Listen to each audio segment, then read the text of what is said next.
இன்னைக்கு ட்ரம்பே நம்மளுடைய பிரைம் மினிஸ்டரை பார்த்து வரியை இன்னைக்கு குறைத்திருக்கிறார். நல்ல கேள்வி. கொஞ்சம் போன் ஆஃப் பண்றீங்களா? ஆபீஸா நேத்தே வந்துட்டாரு. மார்ச் 1ஆம் நாள் இதே மதுரைக்கு பிரதமர் வரப்போகிறார். ஏன் தமிழ்நாட்டுக்கு எந்த சிறப்பு திட்டங்களையும் கொடுக்கலன்னு கேட்கணும்.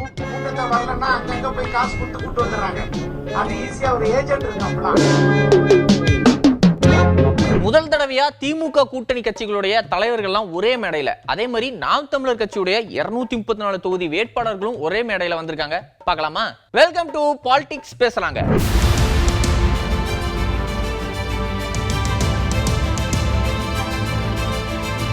அந்த பக்கம் பணப்பட்டி வாங்கிட்டு தான் கூட்டணியில சேர்ந்துகிட்டு இருக்காங்க. ஆனா எங்க கூட்டணி அப்படி இல்ல. பணப்பட்டி இல்லாமையே தானா சேர்ந்த கூட்டணி தான் எங்களுடைய என்டிஏ கூட்டணி அப்படின்னு பாஜக தலைவர் நயினார் நாகேந்திரன் சொல்லியிருக்காரு. திராவிட முன்னேற்ற கழக அரசால் இன்னைக்கு ஒரு நல்ல ஆட்சியை மக்களுக்கு தர முடியவில்லை. வெறும் பணத்தை வைத்து ஆட்சியை பிடிக்கலாம் என்று நினைத்துக் கொண்டிருக்கிறார்கள். பணப்பட்டியை வாங்கி கொண்டுதான் கூட்டணியிலே சேர்ந்து கொண்டிருக்கிறார்கள். அந்த அளவுக்கு இன்னைக்கு கூட்டணி, எங்களுடைய கூட்டணி வலுவாக இருக்கிறது, அவருடைய கூட்டணி வலுவிழந்திருக்கிறது. மக்கள் இன்றைக்கு தேசிய ஜனநாயக பக்கம் இருக்கிறார்கள். அமெரிக்க அதிபர் ட்ரம்பே இறங்கி வந்து வரியை குறைச்சிருக்காருன்னா அதுக்கு என்ன காரணம் தெரியுமா? நேஷனல் லெவலில் அதுக்கு என்ன காரணம் வேணாலும் இருக்கலாம். அதுக்கு ட்ரம்ப் அவங்க ஊர் மீடியால என்ன வேணா சொல்லலாம். ஆனா நாங்க சொல்றதுதான் ரீசன் அப்படின்னு நயினார் நாகேந்திரன் சொல்றாரு. பாரத நரேந்திர மோடி அவர்கள் இந்தியாவை உலக நாடுகளில் மிகச்சிறந்த நாடாக மாற்றிக் கொண்டிருக்கிறார். அமெரிக்காவாக இருந்தாலும் சரி, இன்னைக்கு ட்ரம்பே இன்னைக்கு நம்மளுடைய பிரைம் மினிஸ்டரை பார்த்து இறங்கி வந்து அவர் 50%, 100% போட்ட வரியை இன்னைக்கு குறைத்திருக்கிறார். காரணம் இவருடைய நிர்வாகத்திறன். ஐரோப்பிய நாடுகள் இன்னைக்கு புதிய ஒப்பந்தம் போட்டு புதிய முதலீடு இன்னைக்கு இந்தியாவுக்கு கொண்டு வந்திருக்கிறது நமது பாரத நரேந்திர மோடி அவர்கள். நானும் தான் முதலமைச்சரை பார்த்து பேசிட்டு இருந்தேன் அப்படின்னா ஒருவேளை அப்படின்னு சொல்லுவீங்களா? அதாவது ஓபிஎஸ் எந்த கோணத்துல அவரை பார்த்து பேசுறாரு தெரியாது, பட் அது அவருடைய விருப்பம் அப்படிங்கிற மாதிரி நயினார் சொல்லியிருக்காரு. அண்ணன் ஓபிஎஸ் அவர்கள் எந்த நிலையில் அங்கு போய் சொன்னார் பார்ப்பார் என்று அவருக்கு தெரியாது. அண்ணன் ஓபிஎஸ் மீது நாங்கள் எல்லாம் ஒரு மதிப்பு மரியாதையும் வைத்திருக்கிறோம். ஆனால் எந்த பக்கம் இருந்தால் அவருக்கு அது நல்லது என்பதை அவர் தான் முடிவு செய்ய வேண்டும். அவர் போய் பார்த்திருக்கிறார். அவர் போய் ஒரு மனிதரை, இப்ப நான் கூட முதலமைச்சரை சந்திச்ச சட்டமன்றத்தில் பேசிக்கிட்டு இருந்தோம். லாபியில வரும்போது முதலமைச்சர் நானே பார்த்து பேசிட்டு இருந்தேன். ஆனால் எந்த கோணத்தில் அவர் பார்த்தார் என்பது எங்களுக்கு தெரியும். தமிழ் மொழிக்கு திராவிட இயக்கம் என்ன செஞ்சிருக்காங்க அப்படின்னு சில பேர் கேட்கறாங்களே, என்ன செஞ்சிருக்காங்கன்னு தெரியுமா அப்படின்னு அடுக்கடுக்கு அடுக்கியிருக்காரு துணை முதலமைச்சர் உதயநிதி ஸ்டாலின். திராவிட இயக்கம் தமிழுக்கு என்ன பண்ணுச்சுன்னு பல பேர் கேட்கிறாங்க. அவங்களுக்கு நான் சொல்கின்ற பதில், தமிழ்நாட்டில் இருமொழி கொள்கைதான் எப்போதும் இருக்கும் என்பதை கொண்டு வந்தது திராவிட முன்னேற்ற கழகம். இந்திக்கு இங்க இடமில்லைங்கிறத உறுதி செய்தது திமுக அரசு. நம்முடைய மாநிலத்திற்கு தமிழ்நாடுன்ற பெயரை வச்சதும் நம்முடைய திராவிட முன்னேற்ற கழகம் தான். தமிழ் மொழிக்கு செம்மொழி அந்தஸ்தை பெற்று தந்ததும் திமுக அரசு. நம்முடைய திராவிட மாடல் அரசு அமைஞ்ச பிறகு தமிழ் அறிஞர்களுடைய நூல்களை எல்லாம் நம்முடைய முதலமைச்சர் அவர்கள் நாட்டுடைமையாக்கி இருக்கின்றாங்க. அதே போல முத்தமிழர் மொழிபெயர்ப்பு திட்டத்தில் 160 நூல்கள் வெளியிடப்பட்டிருக்கின்றது. திசைதோறும் திராவிடம் திட்டத்தில் இதுவரை 74 நூல்கள் வெளியிடப்பட்டிருக்கிறது. தமிழ் எழுத்தாளர்களுக்கு கனவு இல்லம் திட்டத்தில் வீடுகளும் ஒதுக்கப்படுகின்றது. அதேபோல் மாவட்டந்தோறும் புத்தக திருவிழாக்கள், சென்னையில பன்னாட்டு புத்தக திருவிழா, இப்படி தமிழ் மொழி வளர்ச்சிக்காக ஏராளமான பணிகளை நம்முடைய திராவிட மாடல் அரசு தொடர்ந்து செய்து வருகின்றது. ஓபிஎஸ் சாதாரணமா ஒரு முடிவு எடுக்க மாட்டார். ஆனா நல்லா யோசிச்சு ஆழ்ந்த யோசனையா தான் ஒரு முடிவு எடுப்பார் அப்படின்னு மதிமுக பொதுச் செயலாளர் வைகோ பேசியிருக்காரு. அதாவது ஓபிஎஸ் முதல்வர் ஸ்டாலினை மீட் பண்ணதுக்கு சொல்லியிருக்காரு.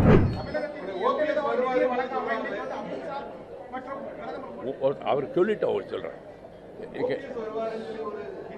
ஓபிஎஸ் நேத்தே வந்துட்டாரு. அவர் தான் முதலமைச்சரை பார்த்திருக்காரு. அவரும் அவர் மகனும் போய் பார்த்திருக்காங்க. இந்த ஆட்சி திரும்பவும் வரணும்னு அவரே வாழ்த்தியிருக்காரு. அப்போ வந்துட்டாருன்னு அர்த்தம்.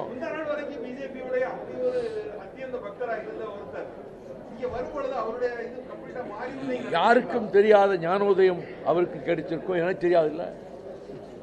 எது அந்த என்ன ஞானோதயம் வந்தது எனக்கு தெரியாது இல்ல. இல்லைங்க, நான் அவர் ரொம்ப மதிக்கிற சகோதரர் ஓ பன்னீர்செல்வம் ரொம்ப அடிமட்டத்திலிருந்து அதிமுகவில் வளர்ந்து வந்தவர். அவர் ஒன்றிய நகர செயலாளர் அளவிலிருந்து வந்தவர். சகோதரி ஜெயலலிதா அம்மையார் அவர்களால் 2 முறை முதலமைச்சராக்கப்பட்டவர், பழுத்த அனுபவம் நிறைந்தவர். அவர் எல்லாவற்றையும் யோசித்து அவர் தன்னுடைய தன்மானத்தையும் தன்னுடைய நிலைப்பாட்டையும் பாதுகாத்துக் கொள்வதற்கு எல்லா விதத்திலும் யோசித்து சடன்னு முடிவுக்கு வரமாட்டார். மிக யோசித்து ஆழ்ந்து யோசித்துத்தான் இந்த முடிவை எடுத்து முதலமைச்சரை பாராட்டி அங்கே கூட்டுக்கு வருவதற்கான சமிக்ஞையை காட்டியிருக்கிறார்.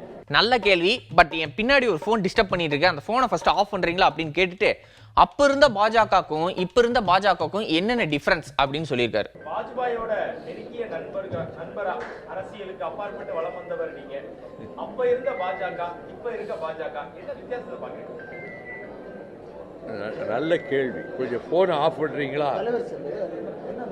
போனை ஆஃப் பண்றீங்களா? நல்ல கேள்வி. அடல் பிஹாரி வாஜ்பாய் என்ற மாமனிதர்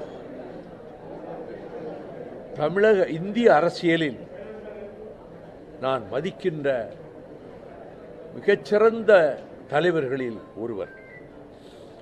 அவர் ஜனசங்கத்தின் தலைவராக இருந்தபோது லோக்சபாவில் பங்களாதேஷ் யுத்தம் நடைபெற்று மனக்ஷா தலைமையிலே இந்திய படைகள் வெற்றி பெற்று ஜெனரல் அரோரா முன்னிலையில் 90,000 பாகிஸ்தான் வீரர்கள் சரணடைந்த பின்னர் பார்லிமெண்ட் கூடிய போது சபைக்குள் நுழைந்த தலைமை அமைச்சர் இந்திரா காந்தி அவர்களை பார்த்து அதுவரை கடுமையாக எதிர்த்து விமர்சனம் செய்து கொண்டிருந்த அடல் பிஹாரி வாஜ்பாய் எழுந்து துர்கா தேவியே வருக, வெல்கம் துர்கா தேவி, இந்தியிலே தான் சொன்னார்.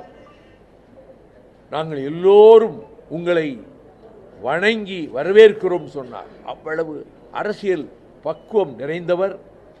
என் தனிப்பட்ட முறையில் என்னுடைய பொது வாழ்க்கையில் என்னை மிக மிக மிக நேசித்தவர்களில் முதலாம் அவர், இரண்டாம் விஸ்வநாத் பிரதாப் சிங். மற்ற எல்லாருமே மதிப்புக்குரியவர்கள் தான். ஆனால் வாஜ்பாய் மாதிரி ஒரு லீடரை நான் பார்த்ததில்லை. அத்வானி அதே மாதிரி தான். 2 பேரும் உயர்ந்த தலைவர்கள். அப்போ பிஜேபியினுடைய இருந்த நிலைமைக்கும் இப்போ இருக்கிற நிலைமைக்கு ரொம்ப வித்தியாசம் இருக்கு.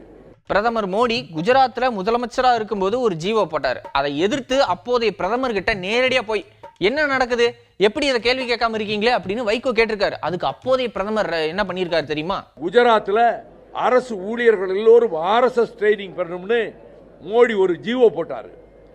அதை எதிர்த்து பார்லிமெண்ட்ல எல்லாரும், நான் உட்பட எல்லாரும் எதிர்த்து குரல் கொடுத்த போது பிரைம் மினிஸ்டர் ரூம்ல வாஜ்பாய் உட்கார்ந்திருந்தார். நான் உள்ள எனக்கு அப்பாயின்மெண்ட் எல்லாம் வேண்டியதே இல்லை. செக்ரட்டரிட்ட சொன்னா உடனே என்னை உள்ள அனுப்பிடுவார். நான் உள்ள போறேன். என்ன mister prime minister, what is happening in Gujarat? அரசாங்க ஊழியர்கள் ஆர்எஸ்எஸ் ட்ரைனிங் எடுக்கணுமா? இது எவ்வளவு பெரிய கேடு. ஒரு ஸ்டேட்ல இப்படி கொண்டு வந்து ஒரு சீஃப் மினிஸ்டர் அறிவிச்சிருக்கிறாரே, பிரைம் மினிஸ்டர் நீங்க உடனே இன்டர்ஃபியர் பண்ண வேண்டாமா என்று நான் கேட்டேன். Don't worry, I will do த நீட்ஃபுல்னாரு. அங்க நரேந்திர மோடி சீஃப் மினிஸ்டருக்கு நீ வித்ட்ரா பண்ணலன்னா அந்த பதவியில் நீ நீடிக்கிறது சந்தேகம்ட்டாரு. வேற வழி இல்லாம மோடி வித்ட்ரா பண்ணாரு. மதுரையில திமுகவுடைய தென்மண்டல தேர்தல் கலந்துரையாடல் மாநாடு நடந்துச்சு. இதுல முதலமைச்சர் மு க ஸ்டாலின் கலந்துகிட்டு பேசியிருக்காரு. தேர்தலில் வெற்றி பெற என்னென்னலாம் பண்ணணும் அப்படிங்கிறமான விஷயங்கள்லாம் அங்கே போயிருக்கு. முக்கியமா வந்தவங்களுக்கு கொஞ்சம் டிஃப்ரெண்டா ஒரு ஆள் மிஸ் ஆகக்கூடாது அப்படின்னு எல்லாருக்குமே வந்து ஹாட் பாக்ஸ்ல மட்டன் பிரியாணி, தின்பண்டங்கள் உள்ளிட்ட பொருட்களோட கிஃப்ட் பேக்கும் கொடுத்துருக்காங்க. கூட்டத்தில் பேசும்போது தேவையான அளவு எதிர்க்கட்சி விமர்சனம், தேவையான அளவு தேசிய கட்சி விமர்சனம், தேவையான அளவு மோட்டிவேஷனல் ஸ்பீச்சும் கொடுத்திருக்காரு. நம்ம அட்வான்ஸா வழங்கின 5,000 ரூபாய் உரிமை தொகையை பல ஊடகங்களும் நம்மோட சர்ஜிக்கல் ஸ்ட்ரைக்னு சொன்னாங்க. அந்த அளவுக்கு எதிரிகள் கணிக்க முடியாதபடி நம்மோட மூவ் இருந்துச்சு. அதே சமயம் அன்றைக்கு இன்னொரு விஷயமும் செய்திகள்ல இடம் பிடிச்சது. காலையில நாம ஸ்வீட் சர்ப்ரைஸ் கொடுத்ததுல மக்கள் மகிழ்ச்சியாக இருந்தாலும் அடுத்து அவங்க உடனே போனது வங்கிகள் இருந்து பணத்தை எடுக்கத்தான். அதுக்கு என்ன காரணம் தெரியுமா? ஒன்றிய அரசு மேல இருக்கக்கூடிய பயம். எங்க அந்த 5000 ரூபாய் ஒன்றிய அரசு எடுத்துக்குவாங்களோன்னு பயந்த மக்கள் அந்த தொகையை உடனடியா வித்ட்ரா பண்ண போயிட்டாங்க. இதுதான் மக்கள் நம்ம மேல வச்சிருக்கக்கூடிய நம்பிக்கைக்கும் ஒன்றிய அரசு மேல வச்சிருக்கக்கூடிய நம்பிக்கைக்கும் வித்தியாசம். மக்களுக்காக கொடுத்தா அது திமுக அரசு, மக்கள் கிட்ட இருந்து எடுத்துக்கிட்டா அது ஒன்றிய பாஜக அரசு. அதை புரிஞ்சுக்கங்க. மக்கள் கிட்ட இதைத்தான் நீங்க எடுத்து சொல்லணும். அண்மையில மாண்புமிகு பிரதமர் மோடி அவர்கள் பேசின பழைய வீடியோ ஒன்று மறுபடியும் வைரல் ஆச்சு, பார்த்திருப்பீங்க. அதுல என்ன சொல்லியிருந்தார்? இலவச பேருந்து பயண திட்டத்தால மெட்ரோ ரயில்கள்ல பயணிகளோட எண்ணிக்கை குறையறதா சொல்லி இருக்கிறார். தமிழ்நாட்டில் நம்ம திராவிட மாடல் ஆட்சி அமைஞ்ச நாள்ல இருந்து பெண்கள் விடியல் பயணம் திட்டத்தில் இலவசமா பயணிக்கிறாங்க. இதுவரைக்கும் 900 கோடி பயணங்கள் மேற்கொண்டிருக்காங்க. இதனால ஒவ்வொரு குடும்பமும் சுமார் மாதம் 800 ரூபாய் சேமிக்கிறாங்க. இதெல்லாம் ஏன் சார் உங்களுக்கு வலிக்குது? மார்ச் 1ஆம் நாள் இதே மதுரைக்கு பிரதமர் வரப்போகிறார். அவர்கிட்ட மதுரை மக்கள் என்ன கேட்கணும்னா, இவ்வளவு அக்கறையோடு மெட்ரோ ரயிலுக்கு பேசுறவர் ஏன் இந்த மதுரைக்கு மெட்ரோ ரயில் திட்டத்தை கொடுக்கலன்னு கேட்கணும். கேட்பீங்களா? கோவை மெட்ரோ எங்கன்னு கேட்கணும். ஏன் தமிழ்நாட்டுக்கு எந்த சிறப்பு திட்டங்களையும் கொடுக்கலன்னு கேட்கணும். கீழடி அறிக்கையை ஏன் வெளியிட மாட்டீங்க அப்படின்னு கேட்கணும். ஏன் சின்னமும் வரலன்னு கேட்கணும். நீட் தேர்விலிருந்து ஏன் விலக்கு தர மறுக்கிறீங்கன்னு கேட்கணும். மும்மொழி கொள்கையை ஏத்துக்கணும்னு கல்வியில் சிறந்த தமிழ்நாட்டை வஞ்சிக்க எங்களுக்கான கல்வி நிதியை முடக்கிறது நியாயமானு கேட்கணும். மாண்புமிகு பிரதமர் அவர்களே, இன்னும் நிறைய இருக்கு.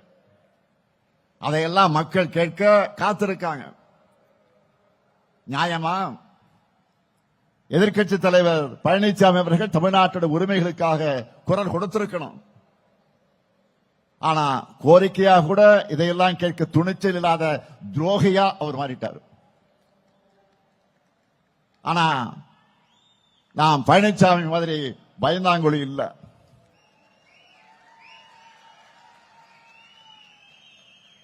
ஆட்சிகள்ல பதவிகள்ல உயிரே போனாலும் எதை பற்றி நாங்கள் கவலைப்பட மாட்டோம். என்ன வழக்கு போடு,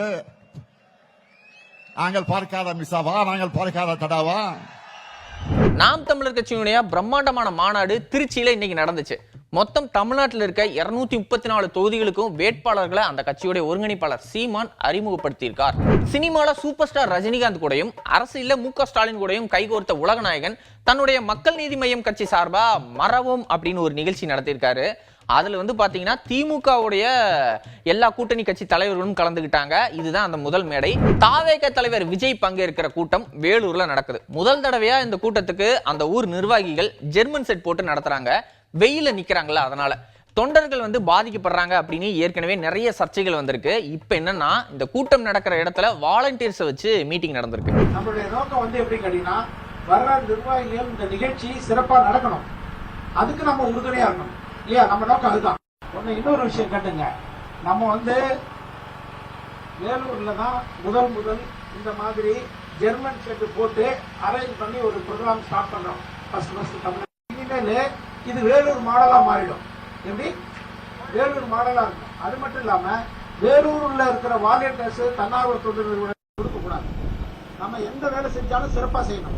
எங்க கொடுத்தோமோ இந்த ஸ்கேனிங் இருப்பாங்க, முன்னாடி வர்ற நிர்வாகிகளை ஸ்கேன் பண்ணி அவங்களுக்கு பாஸ் கொடுத்து பாத்தீங்கன்னா நமக்கு 25,000 பேர் ஸ்ட்ரென்த் நம்ம கொண்டு வர மாதிரி பிளான் பண்ணிருந்தோம். கூட்டம் வரலைன்னா ஏஜென்ட் இருப்பாரு, காசு கொடுத்து கூட்டிட்டு வந்துடலாம். ஆனா நம்ம கிட்ட அப்படி இல்ல அப்படின்னு கிளாஸ் எடுத்திருக்காங்க. கூட்டத்தை வரலன்னா அங்கங்க போய் காசு கொடுத்து கூட்டு வந்துடுறாங்க. அது ஈஸியா ஒரு ஏஜென்ட் இருக்காங்களாம், ஒவ்வொரு ஊருக்கு ஏஜென்ட் போட்டுருக்காங்க.